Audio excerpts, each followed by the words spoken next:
Okay, so this is ginger root, and I want to grow some. So this is some that I had before where I had made fire cider. I'm not sure if this piece will do anything, but I said to cut it into about 3-inch pieces, you know, whatever, and let them callus over for about a week or so. As you can see, we're definitely callousy.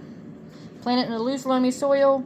Water from the bottom every 5 to 7 days. I guess I should show you this. That's for in Ohio, which I'm assuming places that have the same weather as me will be the same. That's start them indoors. Transplant them outside when the soil is warm enough to transplant indirectly into the soil. Or you can put them into a container and move them in because they don't do real great in cold climates. And we definitely get down below 25, 30 degrees. So anyhow, as you can see, this here ginger is the root, but you can see I've got some growth starting here. There's a couple of them out of way. One here. So I'm going to plant these in some containers and get... I already showed you that one. Well, this is a good one. Look at that. Nice. But I'm going to plant them in some containers and see if I can't grow my own ginger for, you know, your tea and your medicines and I don't know, whatever else you use ginger for. So we're going to plant them. Okay, so the ginger has did its little scabbing over, healing up thing from where I cut it.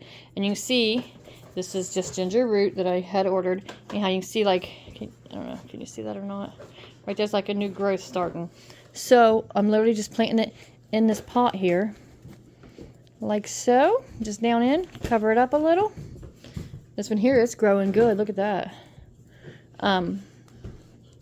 Now I will try, I can transplant these in the spring outside, but honestly, that one's real good too. I'm going to try to get, try to keep them in pots so I can just keep them growing year round because, well, you know, it's not climate hardy for Southeast Ohio here. So, I mean, summertime, yeah, but winter, no, it won't make it through.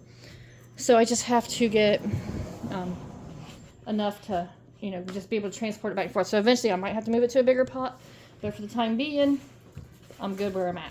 So that's it. I just planted ginger, and then when I water them, we do it from the bottom. So I'm gonna do that next.